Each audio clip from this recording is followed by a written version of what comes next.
今晚为各位准备了一个小小的魔术，不知道各位愿不愿意赏光？我的左手什么都没有，右手也是。这里有一条空空的手绢。看好了，看好了。哇！这是我今天专门准备的，送给你，张小姐。请。USA， 真正的美国货。谢谢杨处长啦。这次也要多谢赵小姐，赵局长那儿还希望你多多美言。你先去那边休息一会儿，我等会儿去找你。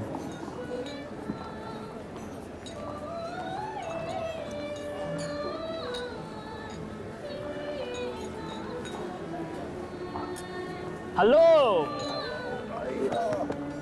杨秋雨了。哎，她是医药局赵局长的女儿。我们的药品他们愿意。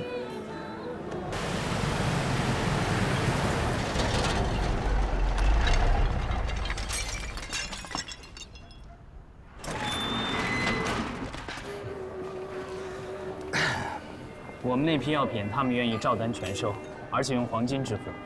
不过，他要求提供由美军顾问团出具的手续。这是合法调拨文件。哎呀，华盛顿最近对我们色蔓延化无色茶的痕迹。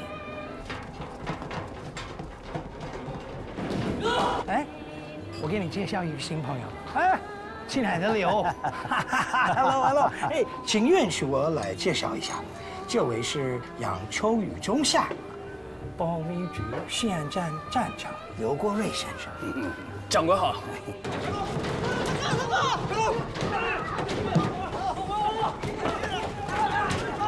我只是个教书的，没想到在这儿碰到理查森先生。顾将军光复延安获胜，让我作为民国政府最诚恳的朋友，学习他的庆功宴，可是不礼貌的。对，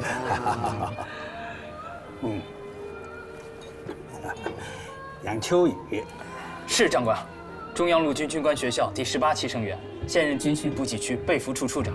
哎，好，认识很高兴啊。没有人员，谁也不能进。我有紧急公务，不行。我是保密局丁胜奎组长，谁也不行。抱歉，理查森先生，我有些事儿要去处理，失陪一会儿。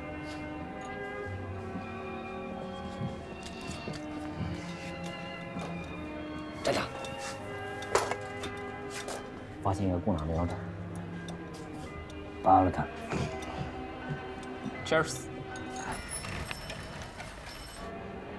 20几万美械精锐，攻打一座空城，那自然是兵不血刃了。空城？你是说胡长官攻克的延安是空城？哎，你跟着外国记者团在延安跑了个遍，你给这政治白痴讲讲你所见所闻。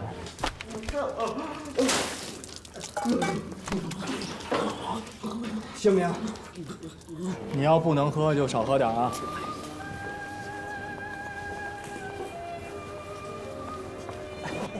邱伟兄啊，今日这些言论，哎，不好意思，我失陪一下。我教的很好。哎，你起开！周副官，秋雨哥，我就知道在这儿能找到你。我好像提醒过你，离我女朋友远一点。杨处长误会了，我只是想请齐小姐跳支舞而已。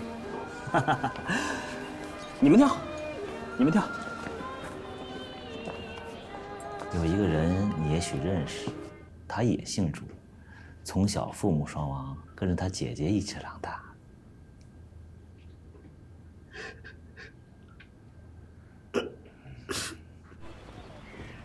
军械处到，军医处到，粮秣处到，备服处到。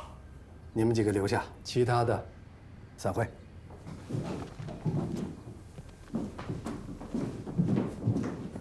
好，来坐下。我这儿呢有最新的兵站分布图和这次作战所需的调拨物资。为了备战下一步的作战计划，我们补给区设在各地的兵站分监部、支部也相应的做出调整。鉴于这次行动的重要性，你们务必要叮嘱前方兵站单位，在部署的时候要严加保密，不得探听其他单位的调拨情况，更不得涉足整个补给部署。听明白了没有？明白。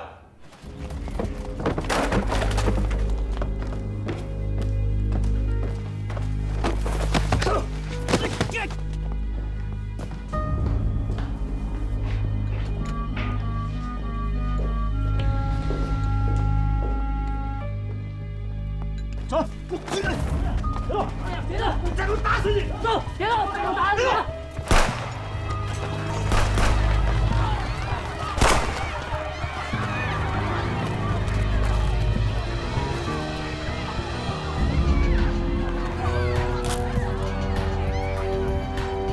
这个人叫朱继龙，代号地鼠。经核实，这个人已经叛变了。他在无为的时候归老陈领导，所以上级决定，凡是跟老陈这条线有过接触的同志，分批撤离。撤离名单有你。那我一走，夏蝉岂不是要断线了？你知道，这几年我跟他一直都是单线联系，组织里根本就没人见过他呀。这个你不用担心。你撤离以后呢，夏蝉的关系会转到黄雀小组。你和新的联络员交接完成后，立即撤退。这个是夏蝉和新的联络员接到的信物，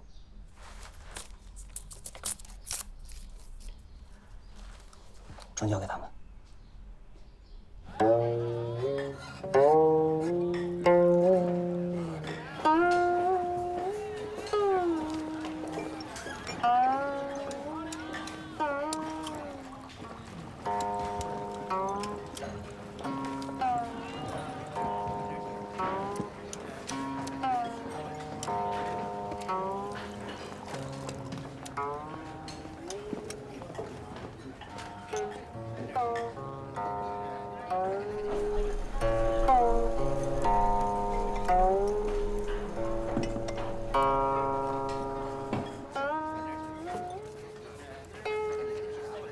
爷，您吩咐。好嘞，天字3号包房上客一位，点茶娘沏茶。我刚帮理查森做了一笔药品生意，这是我的那部分，你替我上交组织。组织上表扬我们了，说我们上次传递的情报很有价值。上面还有新的指示吗？15天内一定要搞到完整的补给数据，这很有可能是敌人针对我党中央的一次军事行动。补给区的兵站分布位置做了新的调整，你手里那份图还需要再修改。好，那我先记下，回去以后修改。老曹，咱们再商量商量。我那几万套被服调不上去，我这心里着急啊。跟你说啊，形势有变，随署用美国人的设备已经查到了共匪中央纵队的秘密电台位置。胡长官准备派一个伞兵营去突袭，所以今天全力运送他们的物资。你的被服呀，真的顾不上了。老弟，改天给你想办法啊。好。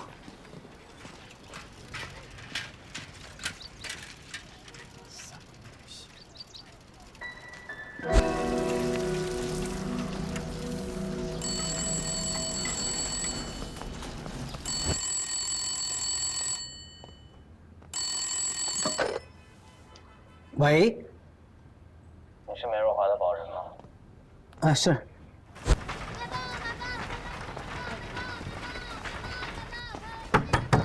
梅小姐，梅小姐，梅小姐，梅小姐，李先生，有什么急事吗？警察局呼气科让你去一趟。我遇到紧急情况需要见面，打这个电话联系我的保人，就说让我去警察局呼气科一趟。梅小姐，你没惹什么事吧？没事，我换身衣服就去警察局。好好好，谢谢你啊，那我走了。曹队长，以后还望你多多关照啊。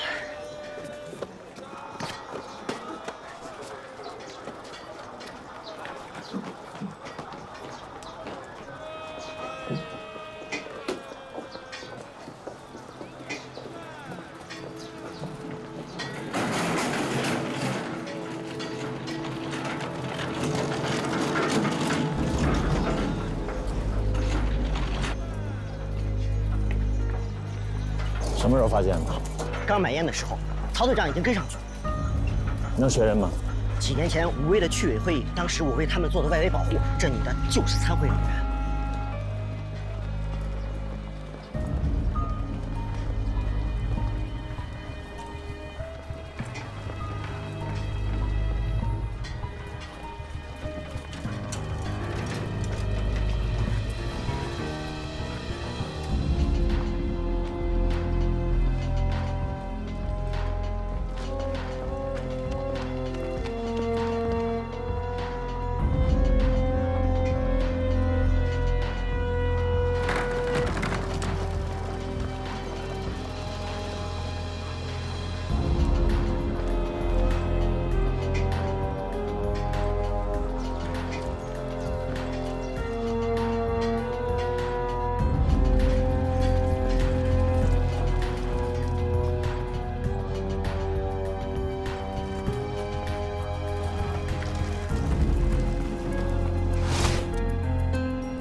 就是那个穿旗袍的。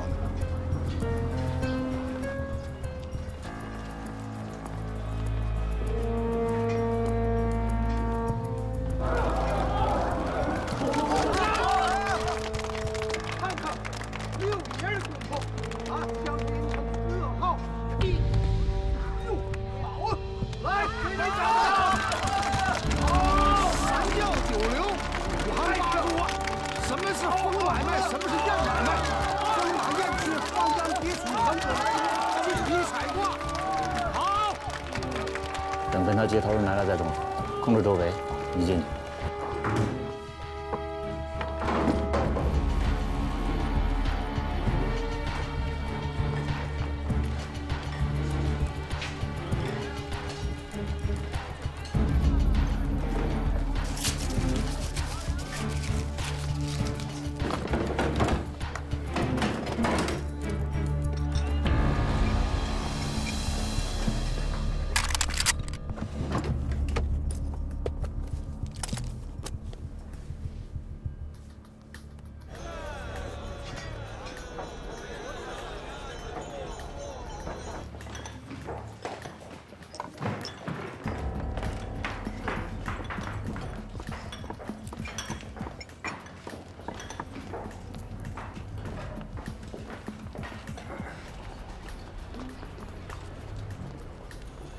就是出来这个女的，衣服也换了，头发也变了。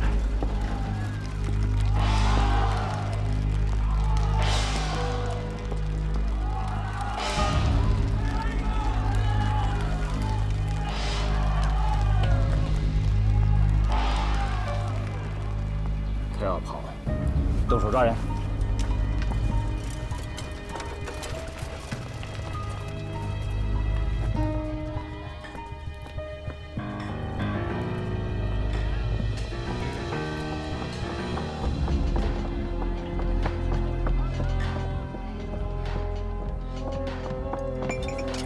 人呢？没找到。走，给我上！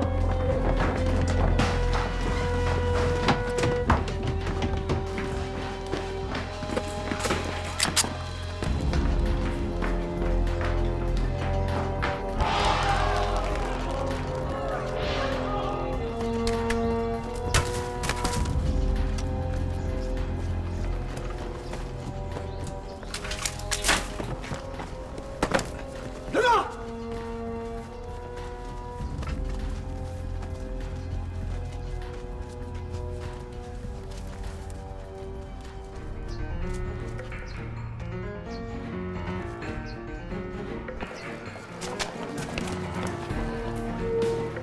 抓活的！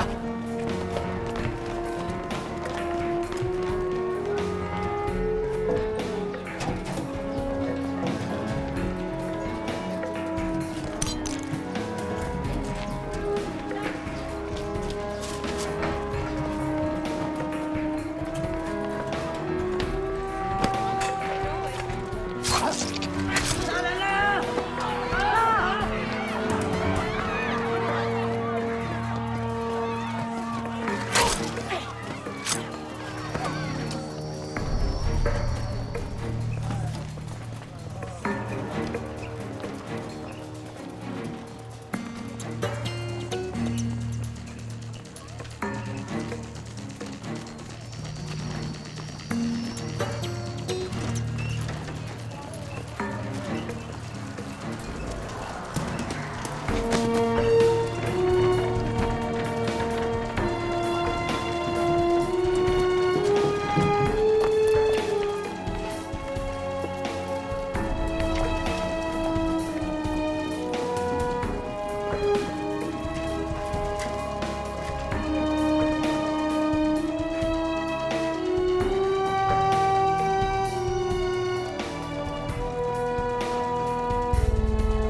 这什么呀？不清楚，看着像是一张地图，我一会儿送到技术科去甄别。还有什么其他发现啊？家里没有发现什么有价值的，茶楼里的人基本可以都排除了。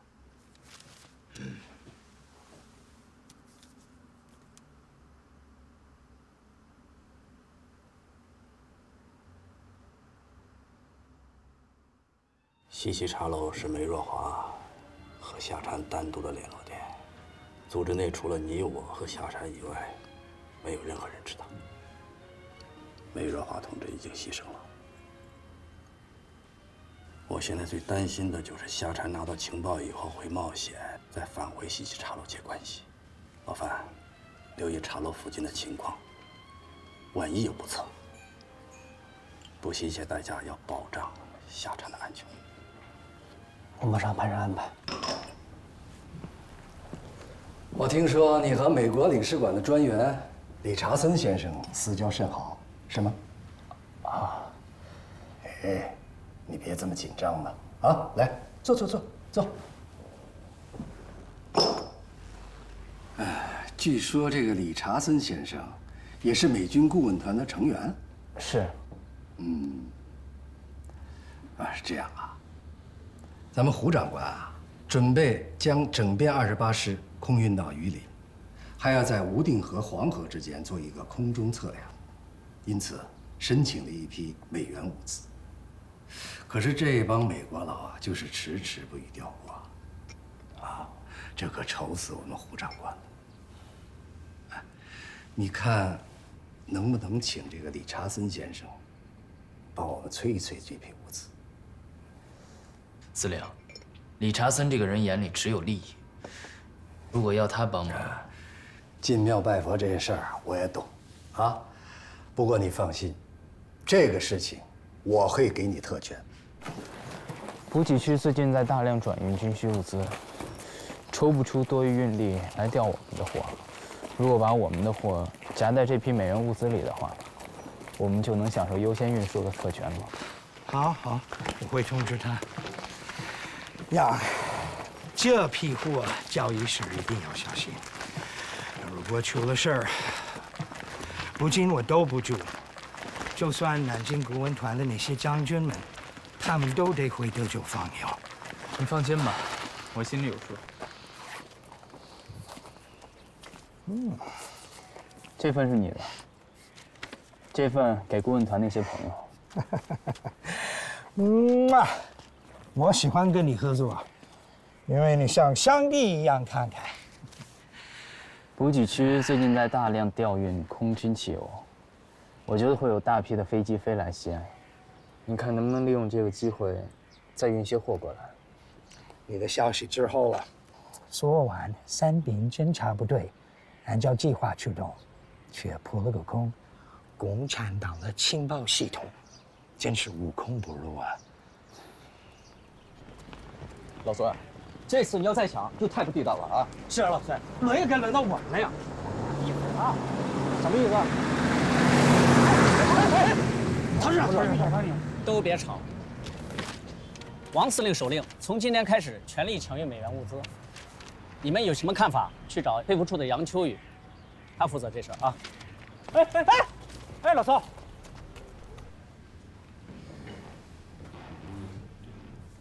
秋雨，你看能不能把我的东西夹到美元物资里运出去？不行，主要我不能告诉你美元物资要运到哪儿。这个无妨呀，我的东西要运到哪里可以告诉你啊，顺路上就给捎上嘛。老板，你敢说我也不敢听啊！王司令明令，不得探听其他单位的调拨情况。是。哎，杨秋雨，我听明白了，你的意思是兄弟几个有难也不准备搭把手，对吧？孙处长，你要是说这话，我觉得咱哥几个关系处不处的也就不打紧了。哎呦，不着急，秋雨，老孙是个炮筒子，你也知道，真有难处，哥哥们也清楚。哎，我不清楚啊，你要想讨好他，那是你自己的事儿，你甭搭上我。老孙，你属狗的是不是啊？不分好赖坏，逮谁咬谁啊？我就这样，你想怎么地了？行了，别吵了。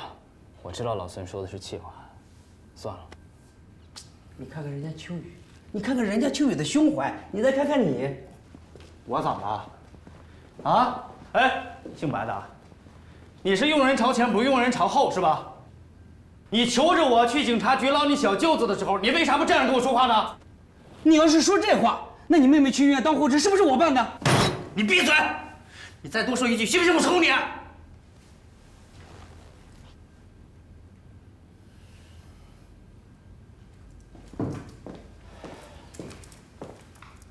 秋雨，这忙真不能帮。不是我不帮，我实在是帮不了。呀，秋雨，老孙这个人说话是不中听，但是我们确实……嘴！哎呀，秋雨，现在啥情况你也知道，眼下这批物资如果不能及时运上去，那我们哥几个是要担责的。行，这事儿你不帮，我理解。那以后你嫂子和你大侄子就托给你了，帮我多照顾着。哎呀，老孙啊，你这话是说到点子上了，我也是这个意思。不是，哥几个别为难我行不行？我实在是不敢违抗军令啊。行，要不这样，我现在就去找王司令，我跟他说，我把这活辞了，不干了，行吗？咱哥几个回来还继续当兄弟，行吗？秋雨，老孙老白，我算是听明白了啊。说来说去，不就是因为担责任的事情吗？我倒是有个提议啊，大家可以把所有的数据都拿出来，然后根据美元物资的剩余运率，制作一个运输计划总表。秋雨，如果上峰知道这个事情，要追究责任，那我们一起担着，怎么样？没问题。那岂不是各处室的数据都公开了？不行，还是违反军令。哎，秋雨，我觉得老杜这想法不错，有事儿一起担着，谁都甭想做小人，是吧？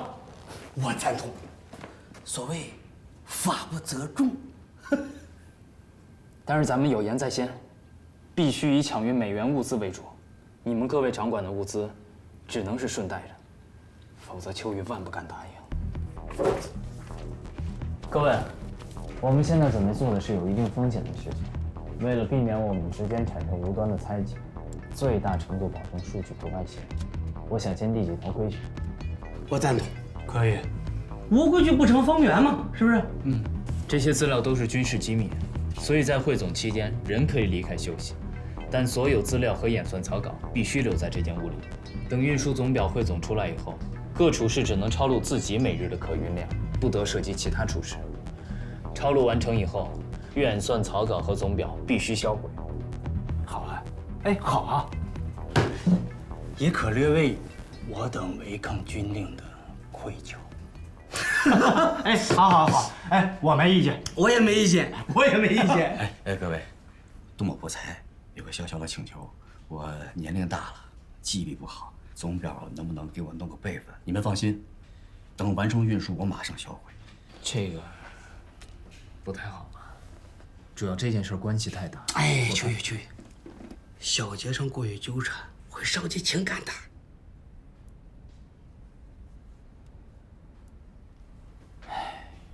好吧，咱们开始吧。好，来，开始。明天汽车3团、4团，晚马4、6、7团将分别从西安、铜川装载美元物资运往绥德、密船。你们哪位有物资要求？放下。对，24旅是吧？24旅。这问题不就解决了吗？知道了部队番号和兵员配置，我们就能分出个轻重缓急来，把急需的物资先运上去，是不是？啊？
见到拿另一半戏票就是你的新联络人。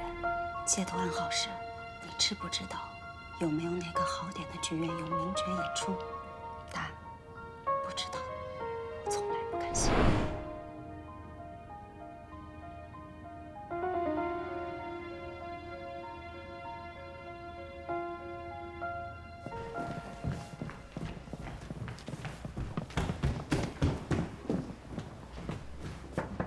进来。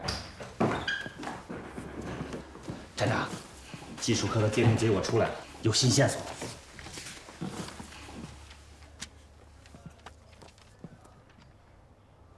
那张图是补给兵站的分布图，难道补给区里藏有共党分子？至少这个女共党跟补给区有联系。站长，我想查一查补给区，没准能抓到一条大鱼。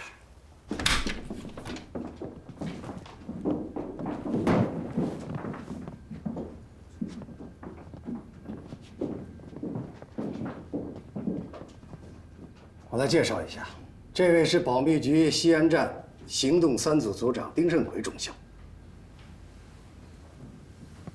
丁组长，这就留给你了。按照你们的方法认真查，谁要是不配合，你自己看着办。我这儿绝不姑息养奸。周副官，到，你留下，配合丁组长。是。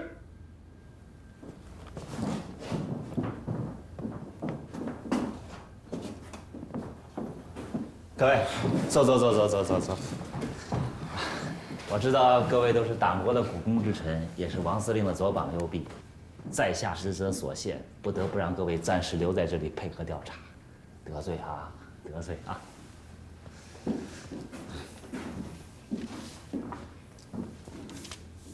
请各位把你们记得的补给分站、补给支部、兵站分监部的详细地址都写下来。 还有就是本月14号，也就是5天前的中午11点到下午1点之间，你们在干什么？在哪儿？有谁能证明？也请写下来。都别愣着啊，赶紧写啊！丁组长的话就是司令的命令，听到吗？赶写。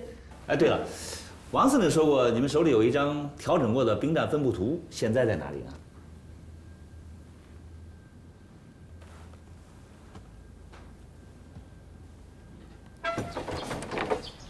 是孙处长家吗？啊，是。你们干啥？哎，你们干啥？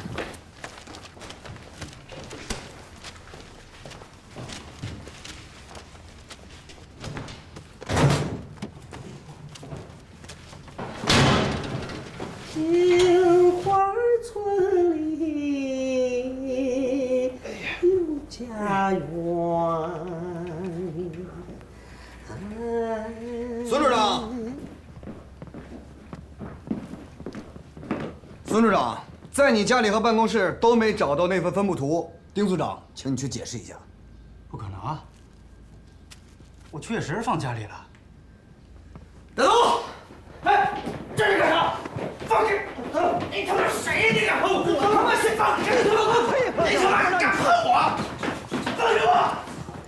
放开我！ 这也太过分了吧！一个中校就这么说抓就抓了。老孙这次怕是在劫难逃了，除非能说清他那张图的下落。凭这个定老孙的罪能服众吗？你还不了解保密局的做派，服不服众他们根本就不考虑。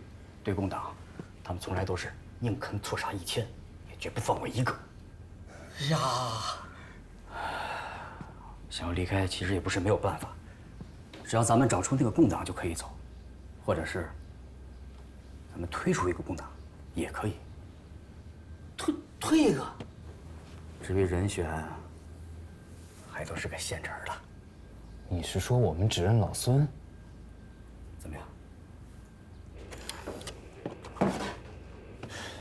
都是聪明人。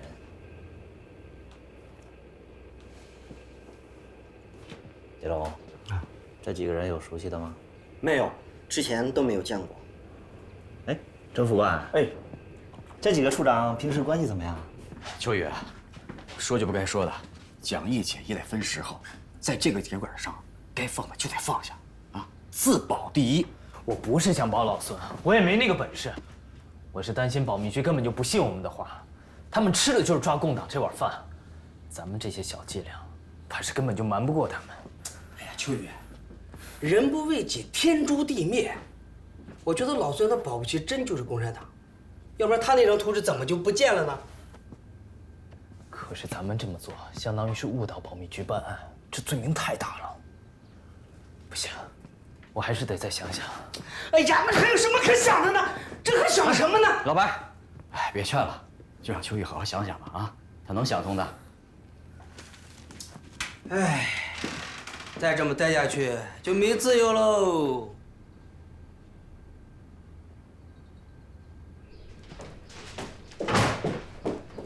组长，技术科的笔迹鉴定报告出来了，所有人的笔迹都不符。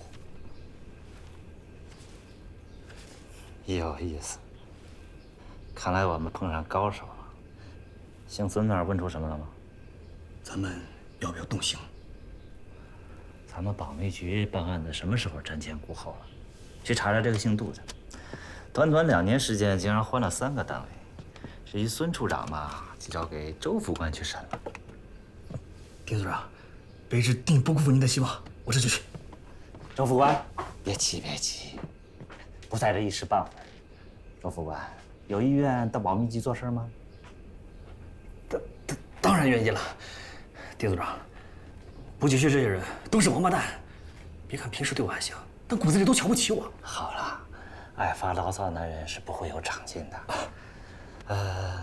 如果你在这个案子上面有所表现的话，我会考虑去和王司令说说的。去做事吧，记住可以用刑，但要注意分寸啊。是。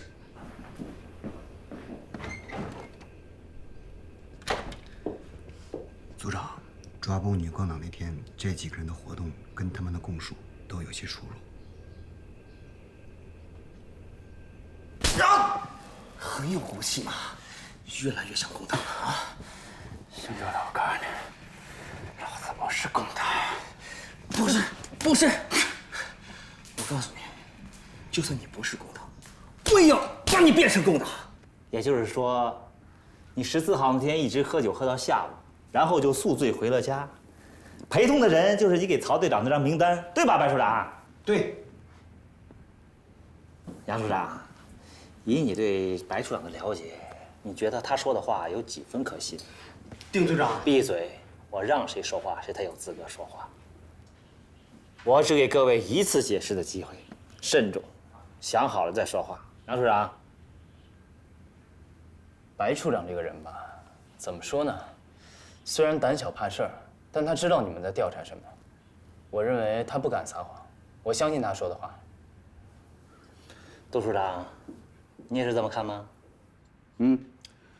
我认为老白没有胆子对保密局撒谎。是。白处长，我真羡慕你有2位这么仗义的同仁。哎，刚才你好像有话要说，我再给你一次机会，说吧。没了，他们2位都对我太了解了。可是据我们了解，你确实跟名单上的人喝过酒，不过那是在13号，不是我们来调查的14号。白处长，你不老实啊！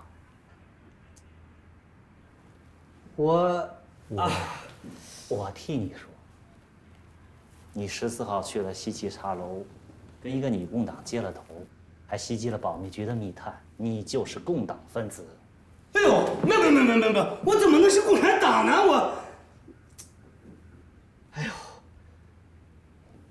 ？14号那天，我去了小舅子的诊所，给他送了一些西药，那是我从战地医院贪污的。不信你可以去问他。2位现在怎么看待白处长？啊，杨处长，你是不是有被愚弄的感觉呀？啊，杜处长，你要在我的位置，会怎么处置白处长？愚弄长官，延误了抓捕共党的最佳时刻，应该军法处置。就按杜处长说的办，来人，带走。哎，老杜，你乱进杀人是不是？啊，你那天根本就不在宿舍，他说谎。老白，你别乱咬啊！闭嘴！我让谁说话，谁才能说话。你继续说。14号那天，我好心找他去商量抢运力的事情，敲死敲活都没有人开门，我以为你怎么了呢？找他的秘书把门打开，里面根本就没人，他秘书可以作证。丁组长。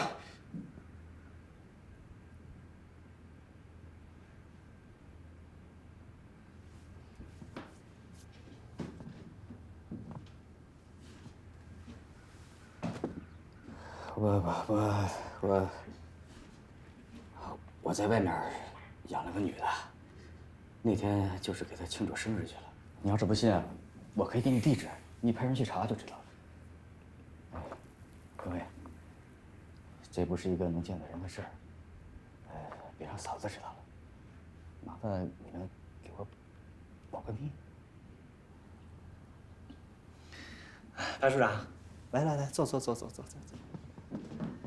哎呀，3位大处长，有2位跟我撒谎，你们真不拿我们保密局当回事儿啊！哎，杨处长，你不会再让我失望了吧？我那天是真的去了洗衣房，洗衣房订单上签名确实是你的，可是老板说你是上午10点去的，我问的是11点到1点你在哪儿？我在逛街。逛街？有人证明吗？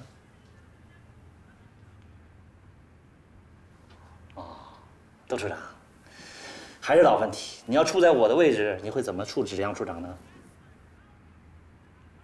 应该会刑讯吧？白处长，你的意见？我支持杜处长的意见。哎，杨处长，我应该按他们2位处长说的办理吗？不，你不。啊，我是想说，组长，你应该不会在没有证据的情况下。 对党国的军人下手吧？你这么一说，还让我无言以对了。哎呀，今天跟各位聊得特别愉快，起码我们加深了彼此的了解。不知道3位有同感吗？有。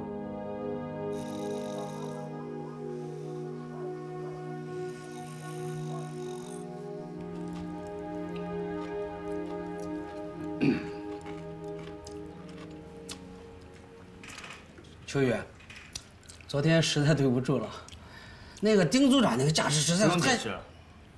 我知道你们为了自保，你不是说过吗？人不为己，天诛地灭。理解。哎，秋雨，昨天确实是我们2个不仗义了，但是归根到底呢，就是想赶紧离开这儿，哎，并没有加害你的心。老白昨天不也针对我了吗？啊，我不是害怕了吗？那会儿。所以说现在最重要的是，我们想个办法。 能安全的离开这儿。我昨天说那个法子，你考虑怎么样了？老杜，你为什么一定要拉着我们俩指认老孙？该不会你自己才是共党，要借我俩的嘴开脱吧？杨秋雨，你属狗了吧？我好心好意的想办法为大家解围，你反咬我一口。我告诉你啊。 我只是不想跟保密局的人纠缠，他们的手段你又不是不知道。哎，还有，就当做我昨天什么都没说。老杜，你不会真是共产党吧？老白，你要检举我吗？哎呀，你怎么能是共产党呢？你不会是共产党。秋雨，你也不是共产党。老白，谁是共产党我不知道。 我只知道昨天有2个把我当兄弟的人要置我于死地。呀，这疙瘩咋还解不开了呢？还有，我劝你们最好别惦记着坑老孙，当心把他逼急了乱咬一通，再把汇总数据的事儿给泄露出去，到时候咱们前脚刚离开保密局，后脚就要进军法处。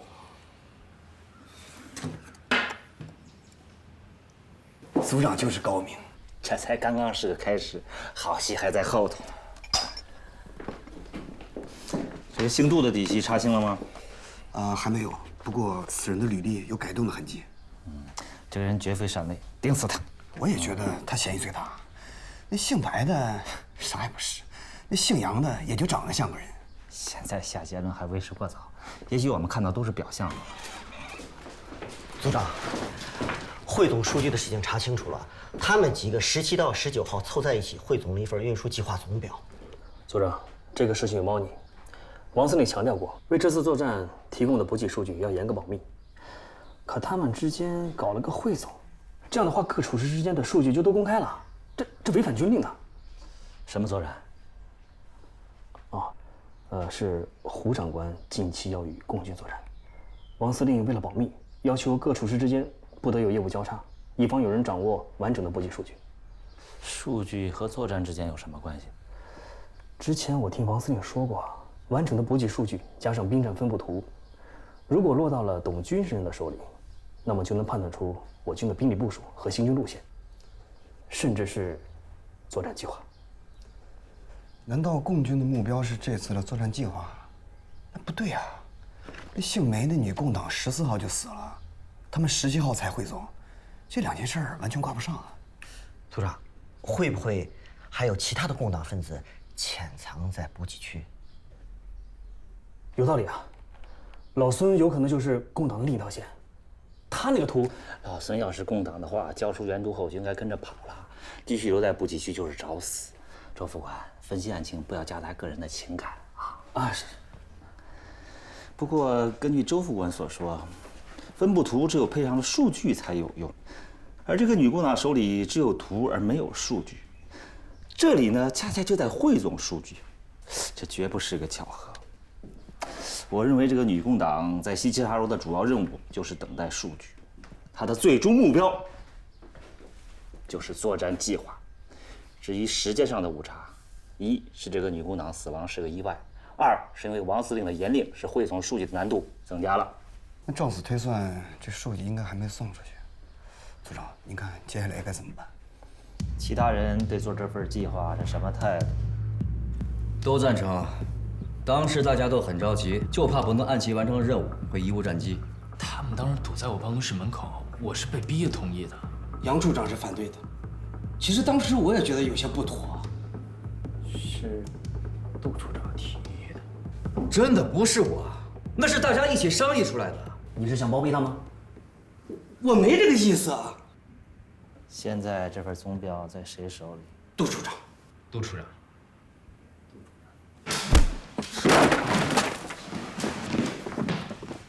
那咿呀，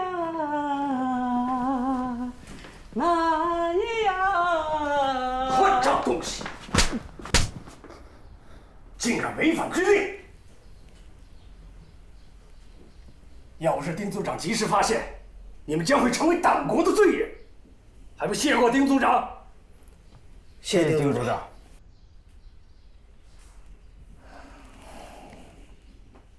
丁组长，他们现在可以离开这儿了吧？司令啊，抱歉啊，这个还得按程序办。等杜处长招了，会亲自把几位处长送到您面前。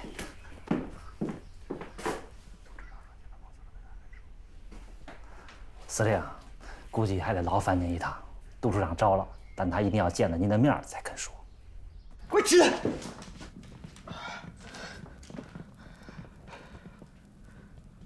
你的案子由保密局负责，你为什么要见我？司令，你不来，我要是开口，就死定了。我来了，你也活不了。国共势不两立。我不是共党，你们都听好了，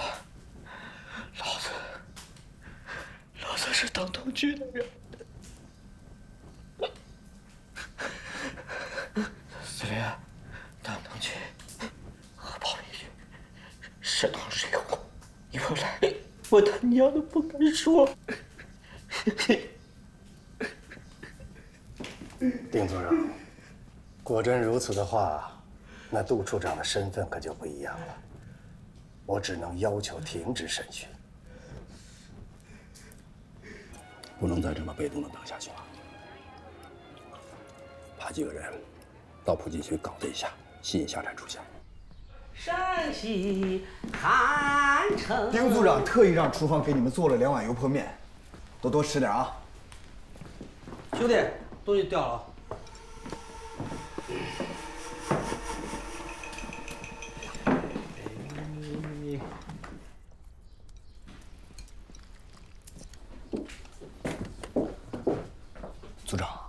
发现什么情况？王司令明令规定不许行刑，这已经严重影响咱们审讯的进度了。您看，咱们要不要换个地方审啊？兄弟，我是被冤枉的，我是被冤枉的。哎，司令，我是被冤枉的。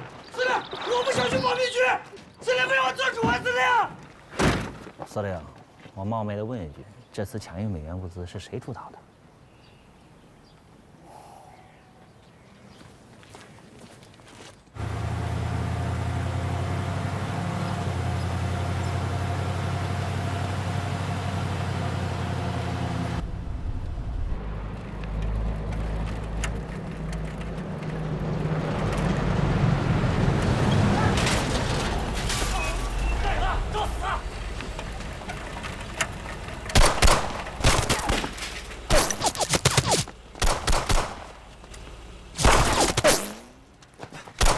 下车！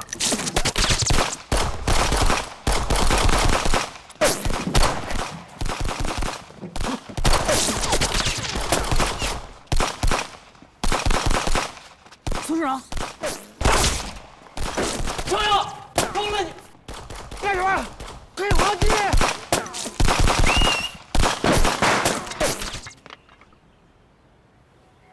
人呢？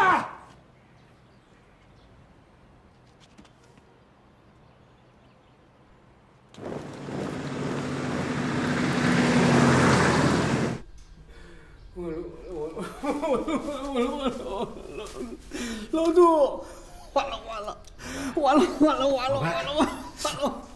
老白，你烦不烦？能不能闭嘴？完了！秋雨，完了！我是冤枉的，秋雨，我是冤枉的，秋雨。哎呀，好，完了！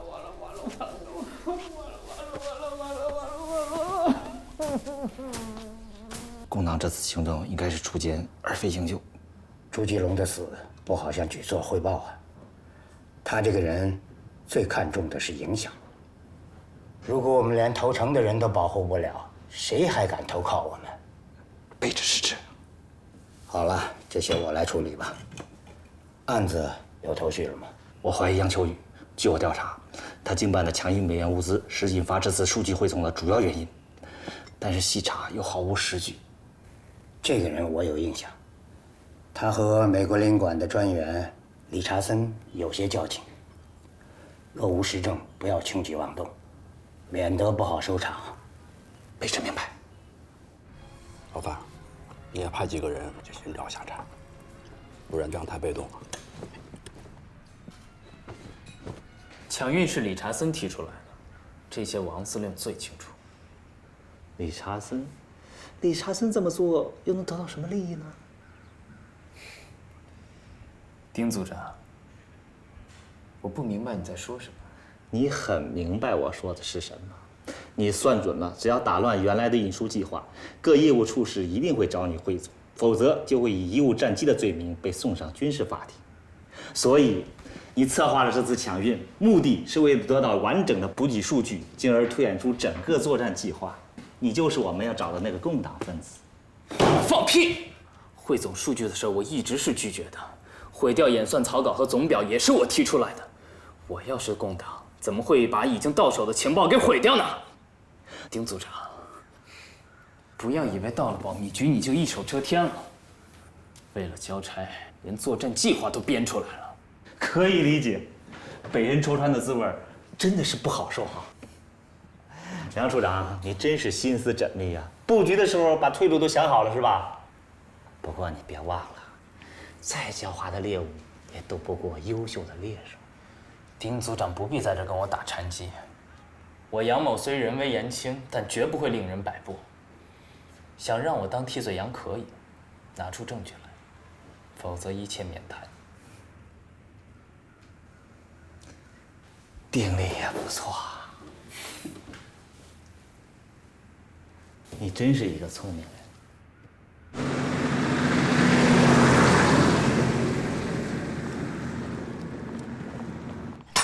真是胆大包天！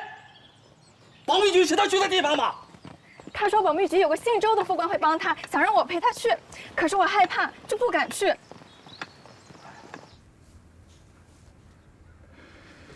是你鼓动理查森提出抢运美元物资的，对吧？我说不是，你会信吗？理查森的事我确实是知道一些，不过你的级别太低了，知道的太多对你没好处。想要知道的话，请刘站长来。你这个态度就是要和保密局对抗下去了，是吧？丁组长，作为党国的军人，我很愿意配合你。可是你明明就是在找替罪羊，根本不是为了查案。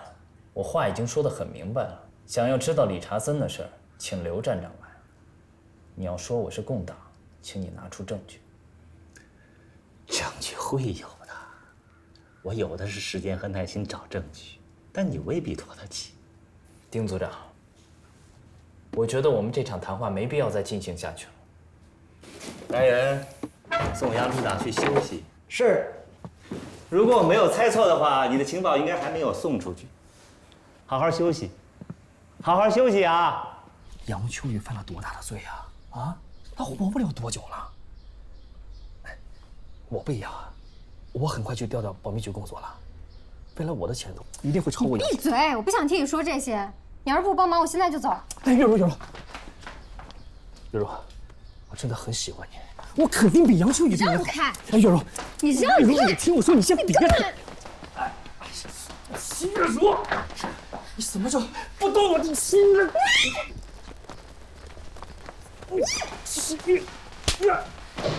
混蛋！来人！这个女的是共党嫌犯的同伙，看住她，没我的命令，不许放她出去。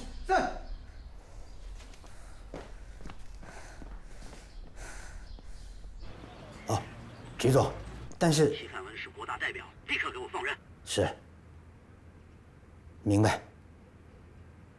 好，马上放人。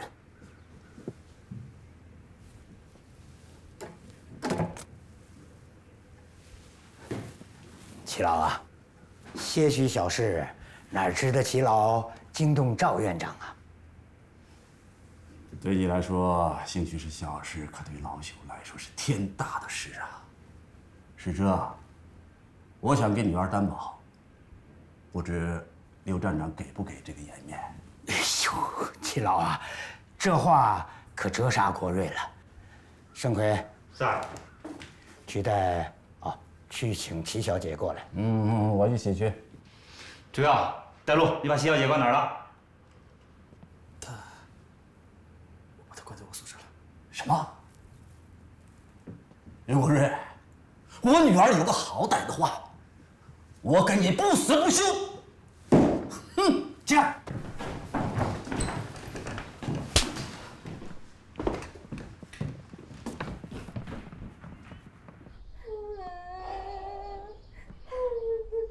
见色起意不成就无良为盗，保密局真给党国长脸呐！不哭了，不哭了，小玉，给老大呀回南京啊，把你的委屈啊给赵伯伯好好说说，行了吧？啊，齐老息怒，国瑞定会给齐老和小姐一个交代啊。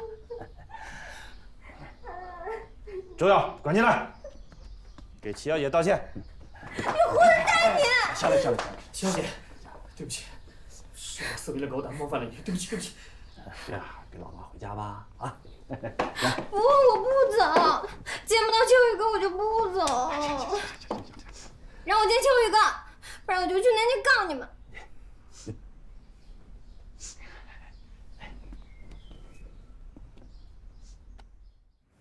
秋雨哥，你在补给区里那么多朋友，就没有人站出来替你说句公道话吗？都是些酒肉朋友，这会儿不落井下石已经不错了，除非能牵扯到他们个人利益。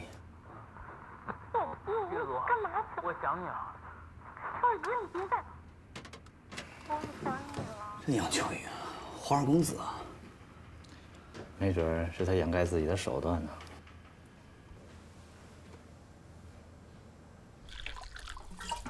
齐老啊，恋爱的事儿，实属国瑞管理疏漏啊。齐老伙计，那个周副官啊，必须要从严处置啊！当然，齐老放心，国瑞定会给齐老一个满意的答复。老朽问句不该问的话啊，那个杨秋雨到底是贪污还是通共啊？啊！补给区查出了一宗通共案，杨处长被牵扯进来了。啊，只能说有嫌疑。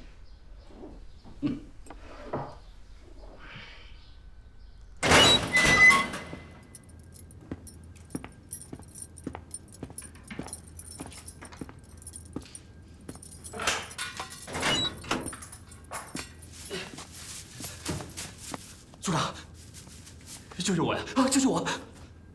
因为你这破事儿，站长让局座骂得狗血喷头，怎么救你啊？要想活命，现在就去齐家登门谢罪，不管用什么办法让齐家妇女不再追究这个事儿，不然的话，我和站长都受牵连，你的下场你心里明白，你知道吗？现在就去把事儿办漂亮点儿。废。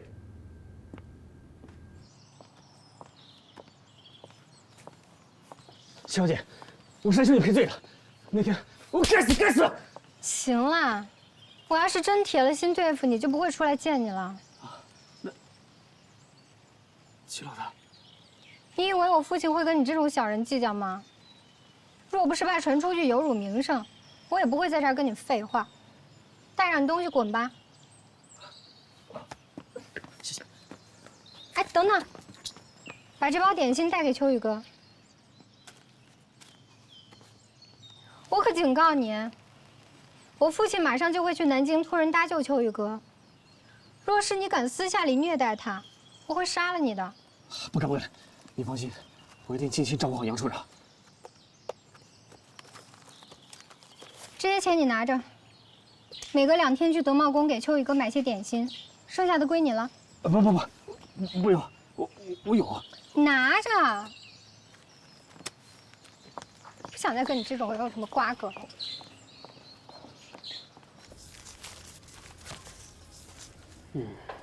谁这么大能耐，能把这个带到这儿来？我女朋友，正宗的德茂宫点心。尝尝。哎，老陆啊，尝尝。那，吃蒜。让周耀滚蛋吧，别再惹出什么麻烦。为了防止泄密，结案之后就让他滚蛋。站长，杨秋雨怎么办？继续查。杨秋雨有共党嫌疑，就算齐汉文有天大的本事，谅他不敢，这种案子上他也插手。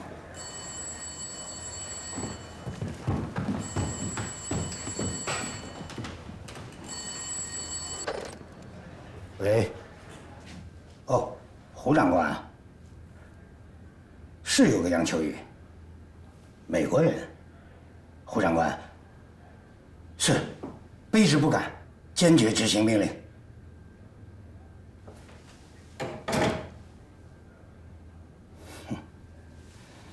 这个杨秋雨不简单啊！胡长官要求我们3日之内了结补给区的案子。王司令去胡长官那儿告状了。是美国人，美国领事馆的理查森给胡长官施压了，说我们带走了杨秋雨，耽误了美元物资的调拨。这什么事儿啊？偌大的补给区离的杨秋雨就不串了？美国人是为杨秋雨开脱，逼我们放人。那我们重点排查杨秋雨。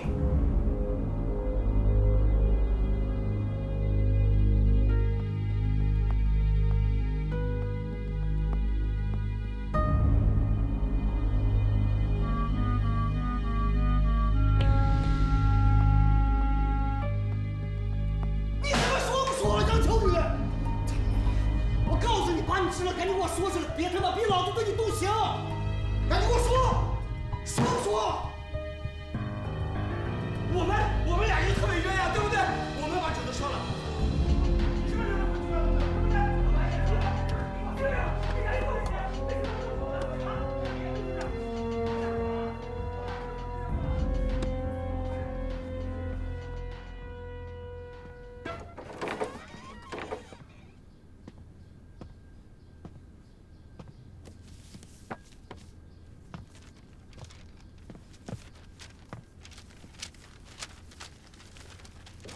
仁德，都去吃早饭了，我给您带了一份。叫他们回来接着审，3天之内必须审出结果，叫他们回来快！是。下午理查森要来探视杨秋雨，你们准备一下吧。真的？现在探视不合适。这是上面的安排，你就派人盯着点吧。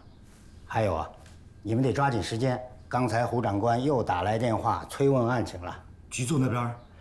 局座不同意延长调查时间，他的意思，3天之内找到证据，他就出面周旋；找不到就按胡长官的命令放人。局长也不想得罪美国人。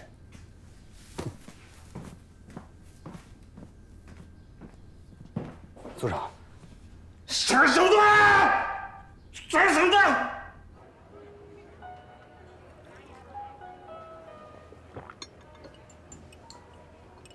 下山应该就在那3个处长中。通知保密局，我们的内线准备营救。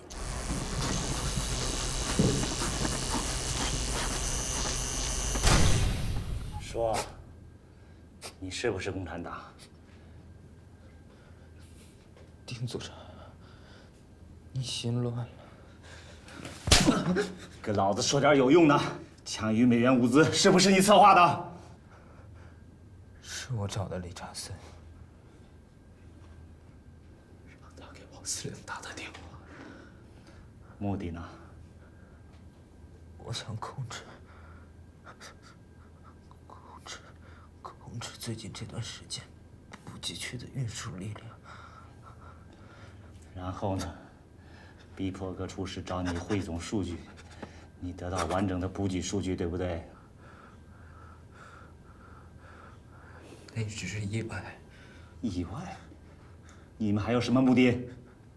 理查森是我生意上的合作伙伴，我们卖的是药品、燃料这些管制物品。美军顾问团里面也有我们的人。我问的是目的，你给我胡扯什么？我们的目的就是控制补给区的运输力量，来运送我们的货。只是没想到会卷到共党的案子里来。你还在耍我是吗？你还在耍我是吗？给我垫，给我垫！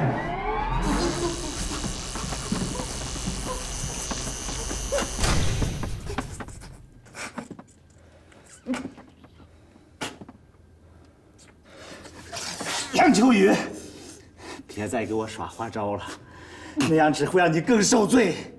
你的目的就是逼迫各处室找你汇总数据，你得到完整的作战计划，对不对？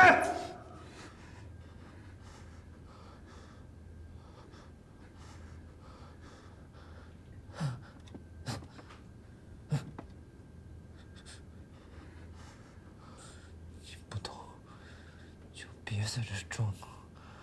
从一堆数据里，如果能推演出作战计划，那作战处和参谋处早就被补给区替代了。我的忍耐是有限度的。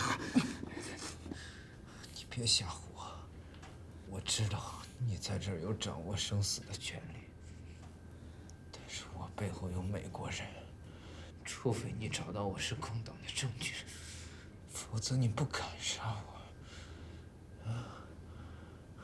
只要我还活着，我一定会好好报答你的，丁组长。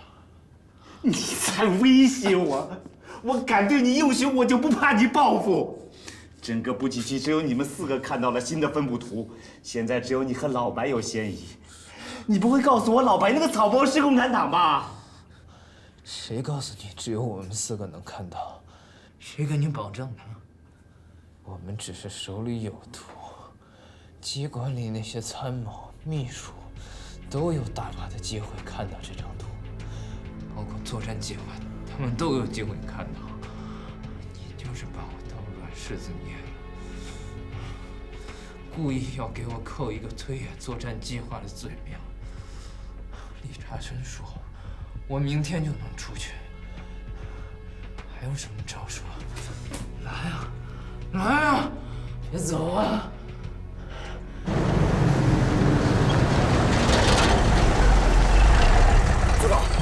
长汇报一下吧，万一站长现在只想着息事宁人，跟他汇报什么都做不了，一切后果我来承担。行动！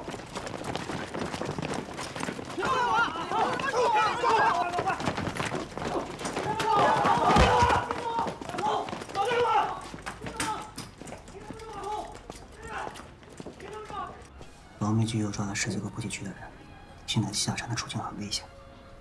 内线请求用暗语逐个试探。不行，风险太大了，甄别范围扩大了。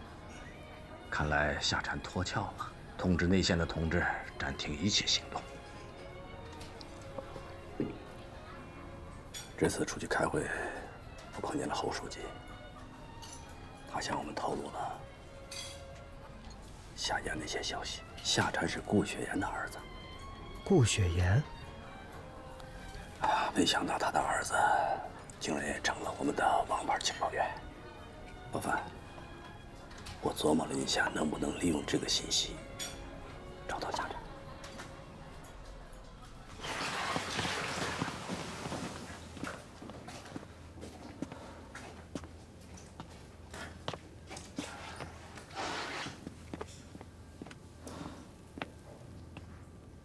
组长，你没事吧？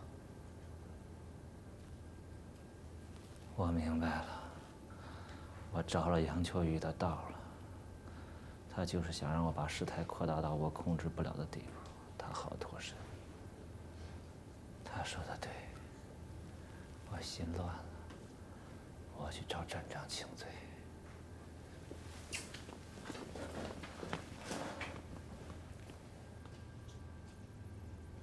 拿过来我看看。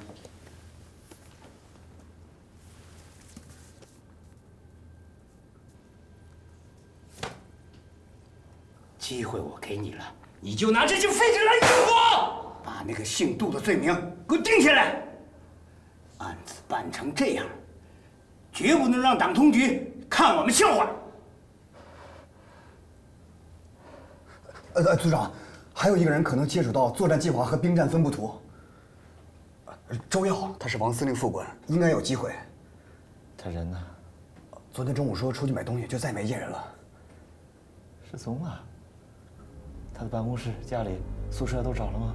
他是配合咱们办案的。马上派人去搜，去他宿舍。组长，组长。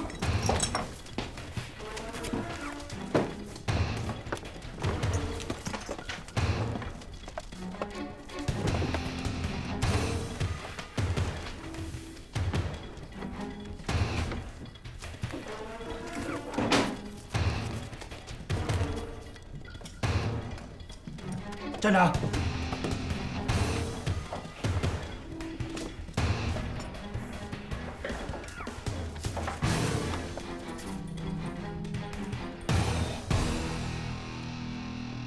马上通知宪兵队和警察局，全城搜捕共党分子周耀。站长，纪明这个恐怕还不能确定吧？这样的铁证，还有什么确定不了？真不知道你这些年是怎么干下来的。今晚12点以前，把结案报告送我办公室来。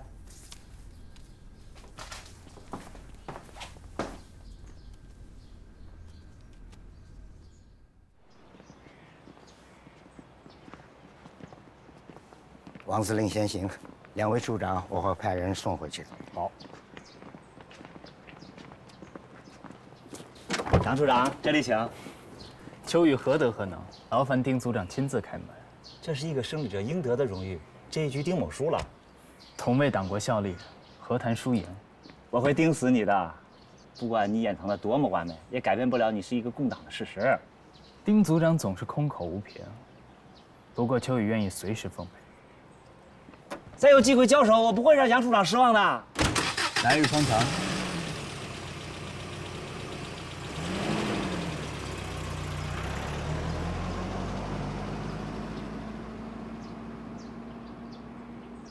丁组长，破获共党分子周耀一案有功，局座惜才，特擢你为上校内勤参谋，即刻回南京述职，做个交接，上任去吧。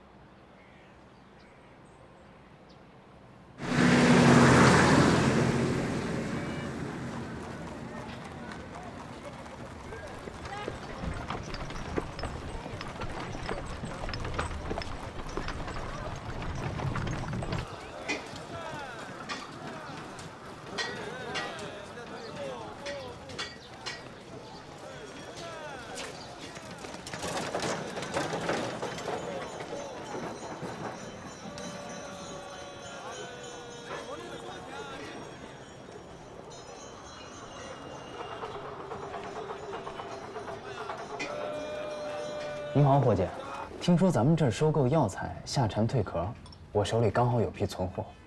先生，您搞错了，我们这是腌制店，不收中药材。哦。那我想问一下，你们老板是姓黄吗？先生，您又搞错了，我们老板姓范，不姓黄。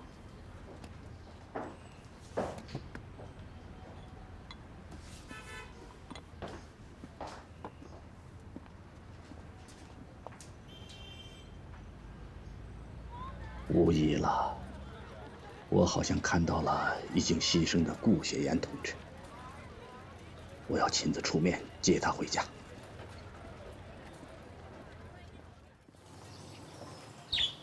月如，你下去吧。爹，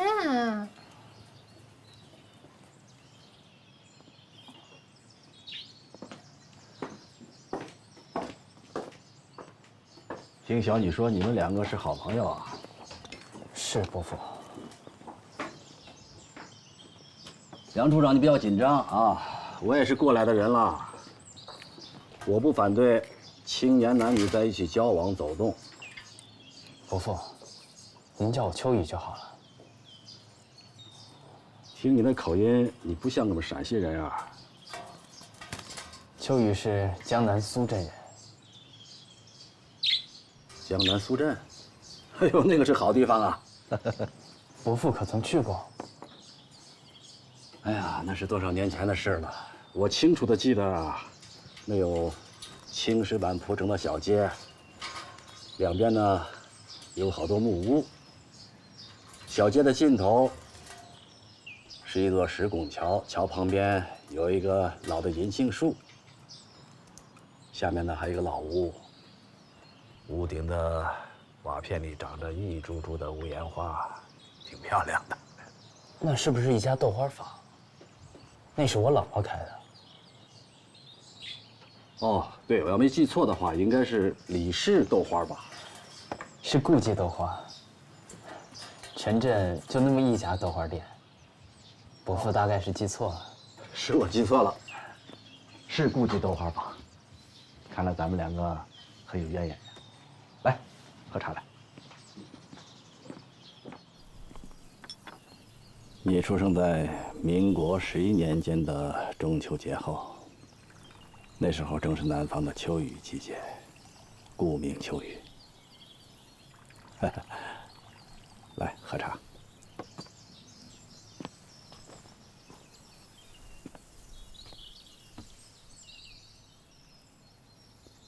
伯父怎么会知道的如此详细？先不要急，一会儿啊，我有东西给你看。之前呢，我先问你个问题，你要如实的告诉我。听保密局的刘站长说，你们几个补给区的处长有共党嫌疑，是真的吗？这件事情已经查清楚了，副官周耀是共党分子，我们几个都是被牵连进去的。共党我也见了不少，周耀他不可能。哎呀，我总觉得呀，共党另有其人。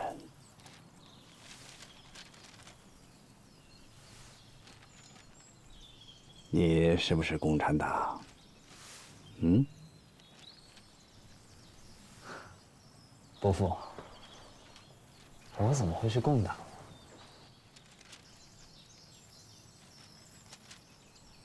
好，我让你看看东西，来。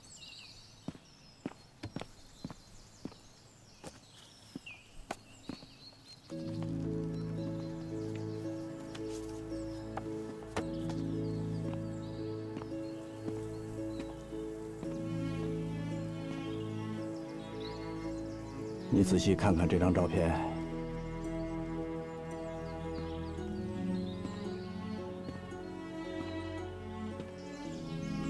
后排右边第二个是你的入党介绍人侯书记，第二排中间那个女子是你的母亲顾雪岩，她身后那个是我。当年顾记豆花坊是我们在苏镇的一个交通站，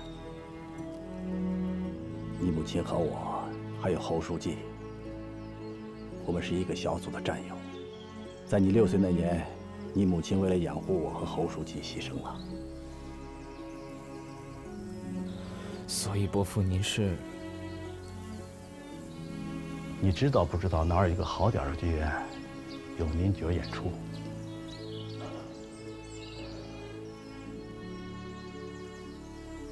我不知道，我从来不看戏。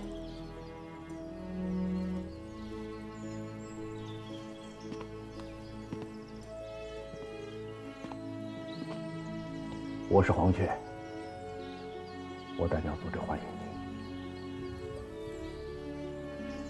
你，欢迎下站回家。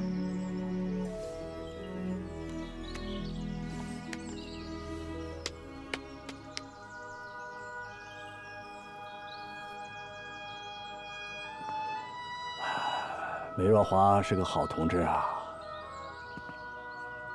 是我党优秀的一名党员。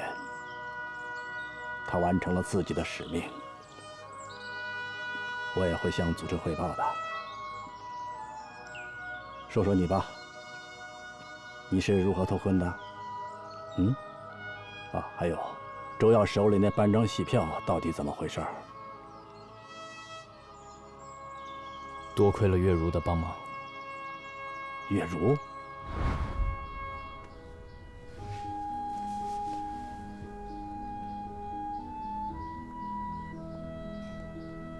我要想出去，必须借助周副官。我在交通银行有个保险柜，里面有个白色信封，装的是美元。等周副官上门道歉时，您把那些美元给他，托他照顾我的生活，同时让他给我带一包德茂宫的点心。我见到点心就知道他已经拿到钱了。希望你能让胡长官向保密局施压。周副官知道你们生意上的事情太多了，而且他喜欢乱说话，是个很危险的人。会让周副官永远保守秘密。Just like the others. Let's go.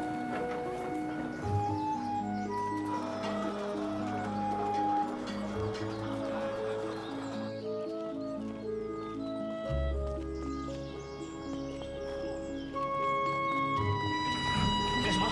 我是保密局的，你放开！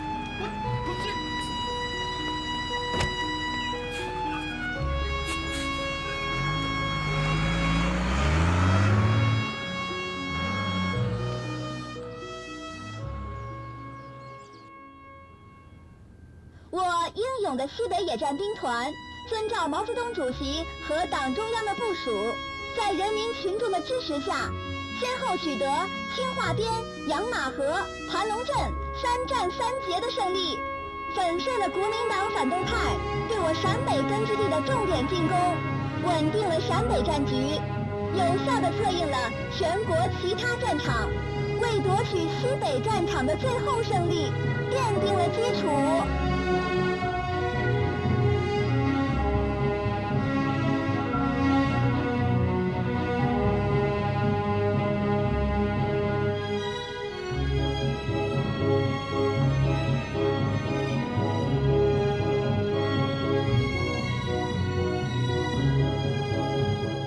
求你了，老头，药品上不去，前线那帮兄弟们不得把我吃了呀！吃啥也得讲程序啊！哎呀，都什么时间了，还讲什么破程序啊？规矩都是人定的嘛。前线上不去，让兄弟们来呛纸啊！咱以前没这么复杂呀。对呀，以前我也没违反军纪啊。你什么上前线给兄弟们解释去，对，解释解释。别这么说，你要这么说，我真解决不了。什么解决不了？你每次遇到问题就是解决不了，解决不了。为什么你解决？杨副参谋长，杨副参谋长。